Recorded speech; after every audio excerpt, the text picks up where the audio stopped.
Commander-in-Chief of the Ukrainian Army, making the grim declaration World War III has officially begun as the country faces pressure from North Korea and Iran. Now Russia retaliating with new ballistic missiles after Biden gave Ukraine the green light to fire long-range attack missiles into Russia, and the UK gave their green light with their Storm Shadows. So let's bring retired four-star General Jack Keane. So you see the response from Putin, an experimental intermediate-range missile. Why do you think Putin fired back like this? What's he worried about, General? Yeah, well, first of all, Putin is really a master of psychological warfare, and in the Soviet Union and Russian playbooks, it always has been a major part of their conducting, kinetic warfare, and he's really quite good at it. I mean, look at it. He's forced the Biden administration never to give the Ukrainians what they wanted when they wanted it, and it protracted the war. So Putin keeps coming, and that's what this is all about. He wants to stop the use of ATACMS into Russia because he knows full well it already has. That can have some pretty significant impact. And certainly that's where he is, and that's what he's trying to get inside of Biden's head here and the Europeans' head. I think he cares less about Zelensky because he knows that Biden controls the switch here, and that's the reality of it. So, Shalom. Call halal Yahweh, Bahasham Yahushai, Bahasham Waha, Bachakwadash. Double honors to the apostles of Great Millstone. Peace and blessings to you, Aki, and pushing this word and truth and sincerity throughout the four corners of the earth. This is Amathia from the GMS Dallas. And I wanted to go into this quick lesson here in this video showing how World War III has started. And here, being brothers, especially here at GMS, that we know that this has been going on. World War III is here. We know things that how when wars start, it don't just happen to have every country just start shooting bombs and missiles and fighting at once. It's always a buildup.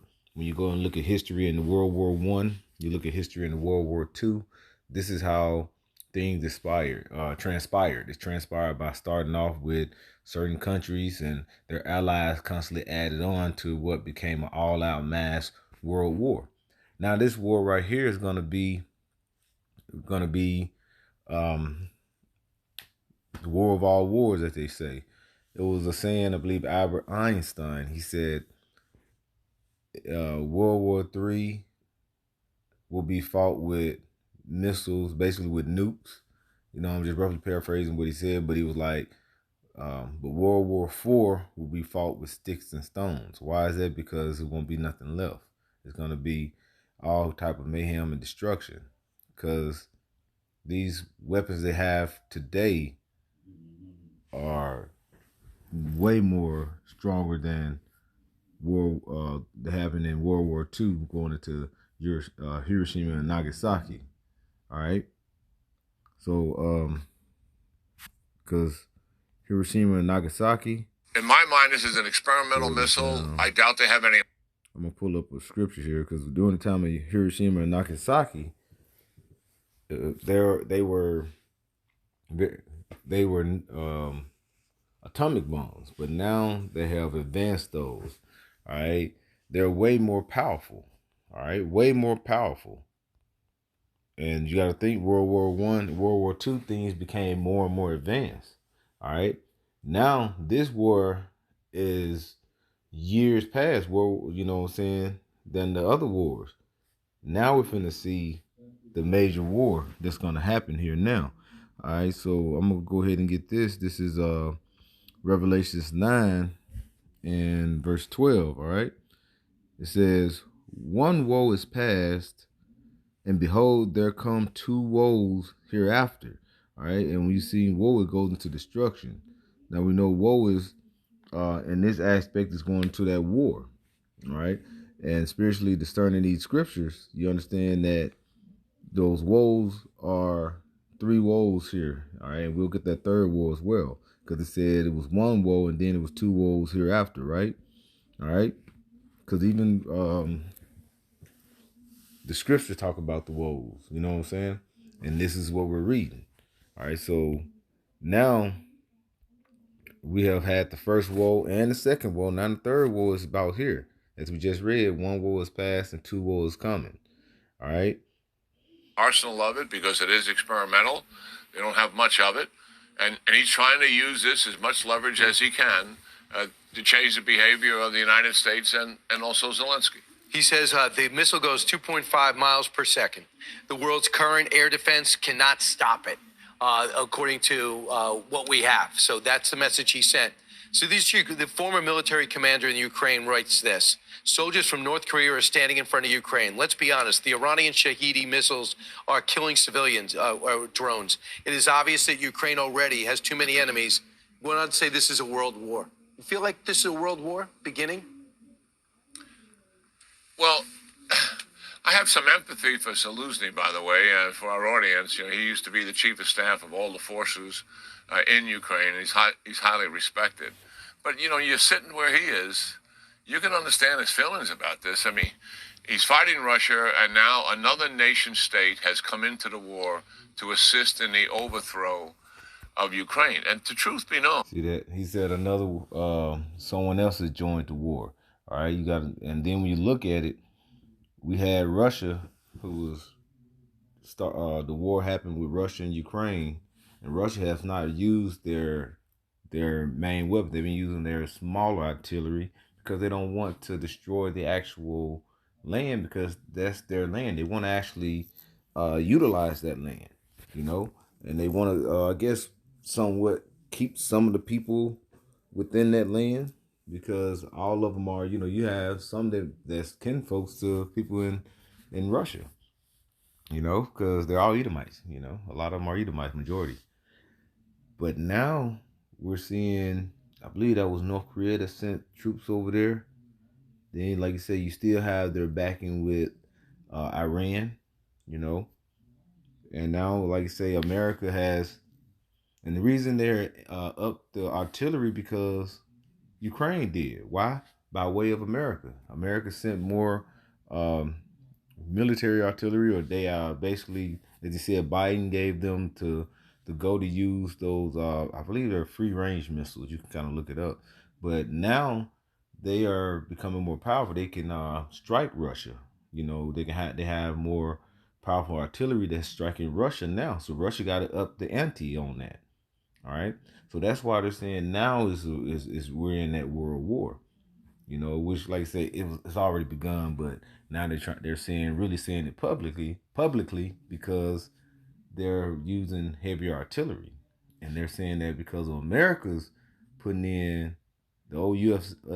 of A. is putting in their they put in their two bits to say, hey, go ahead and you can use these particular weapons. You're giving them weapons to strikers. So now you're saying now we gotta destroy them. And now we're gonna see more of that those allies to step in more and more. Iran, you know what I'm saying? You're gonna see China, because China still have look at the world. China still in that beef with Taiwan. You know what I'm saying? You have things happening over in Cuba. All right, Venezuela is still shook up.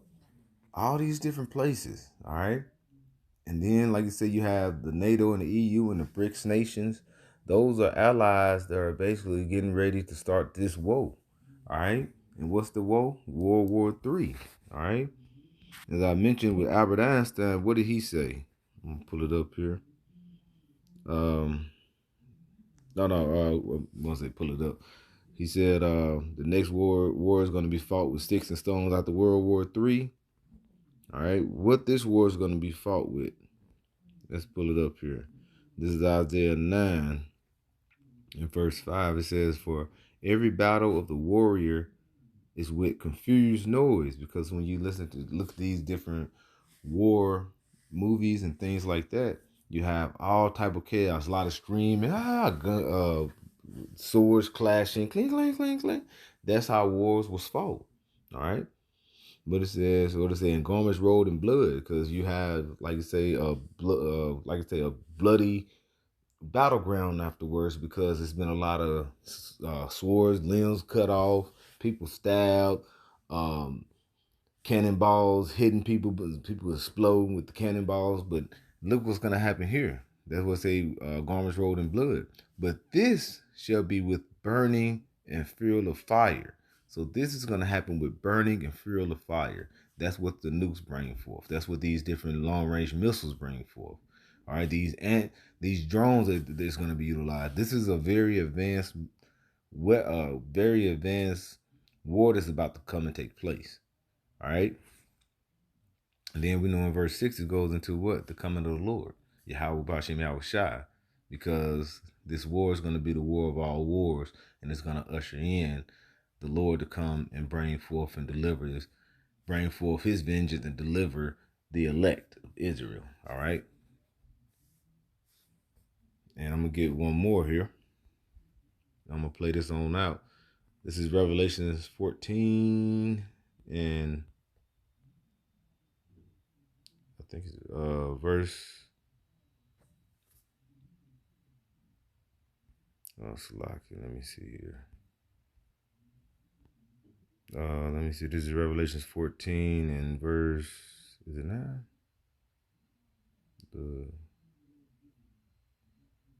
Oh, it's 11, I believe. Yeah, Salaki.